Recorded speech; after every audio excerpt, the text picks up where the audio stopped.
Good day, subscribers, back with another video today. It's me, the finance guy, and today we're going to be talking about your first $100 and what I think you should do with it.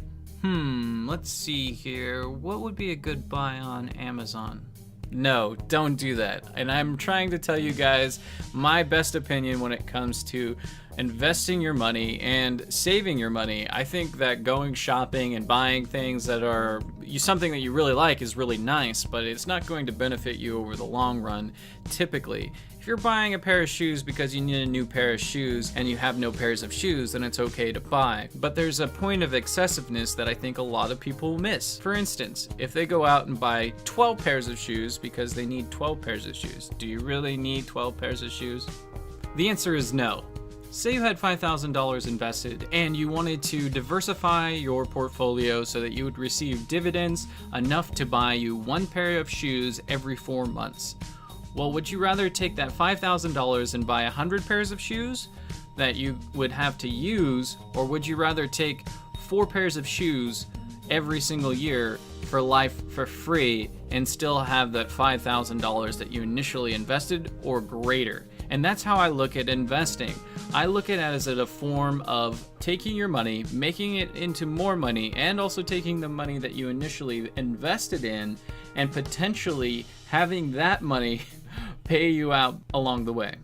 And if this is your first time investing with $100 and you're looking to get into the market and you have next to no experience, then I think you should start with something like an ETF. The reason why I think you should start with an ETF is because it creates a broad exposure. Here, let me show you what I mean by that. So as you can see, this is VYM, the Vanguard High Yield Dividend Index Fund, and its holdings. As you can see, it has over a 7% holdings in Microsoft, JP Morgan Chase, it has like a 3% or a little bit over that, Johnson & Johnson, ExxonMobil, Intel, Chevron, Wells Fargo. It has a ton of holdings that I think really protects the stock from falling down into really low evaluations. So this gets you kind of a broader exposure to a lot of shares for a slight price. I think VYM charges 0.08% interest rate, and so that's really good because it gives you a broad exposure. So this fund is really cheap. It pays you money as time goes on. Hopefully the stocks will go up and it will appreciate in value. That's what I really like about investing, is you take your money and you turn it into hopefully more money over time. And it might take a while for it to get to a really good point. Say you bought at the height of a bull run, it might take a really long time for you to see those returns come back to a normal valuation. And that's why a lot of people consider the stock market risky. Sometimes people lose money, and sometimes they have to wait a really long time to see the return.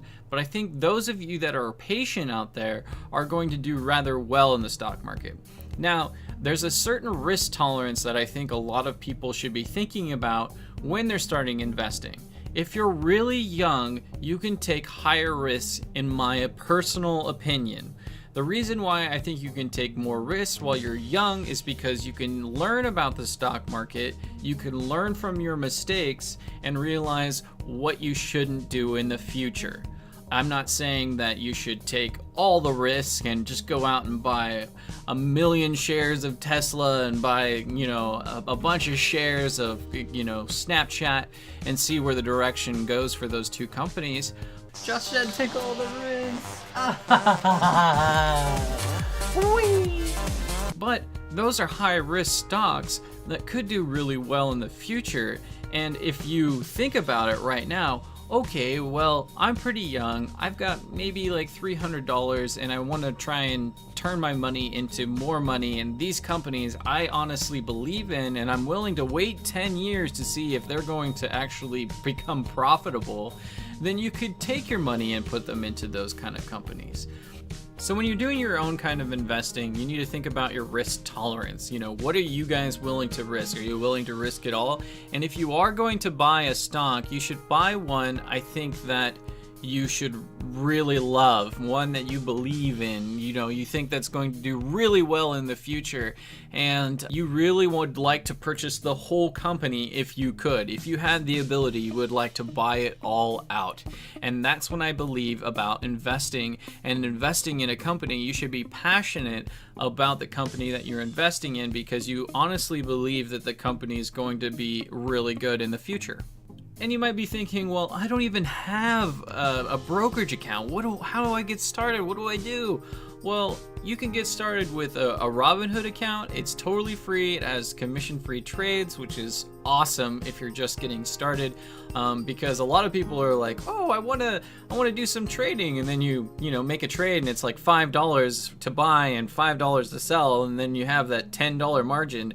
It's kind of funny. If you're just doing individual stocks, then boy, you're really losing a lot of money that way. So commission-free trades is honestly really advantageous to start with Robinhood. I personally use Robinhood, and I will only recommend anything on this channel that I personally use. With that being said, I think that you guys could get started with individual stocks as well. I'm going to throw out some stocks out there that are below $100 that I think could be a good buy in the future, but make sure you're doing your own kind of research when it comes to investing as always. Let's get started with those stocks. Say something like Coca-Cola, it's at $44. Or maybe something like Procter & Gamble, it's at $77. Or maybe something like Microsoft, it's at $101. Ultimately, it's up for you guys to make your own decisions when it comes to investing and what's a good stock that you're interested in buying and how to diversify.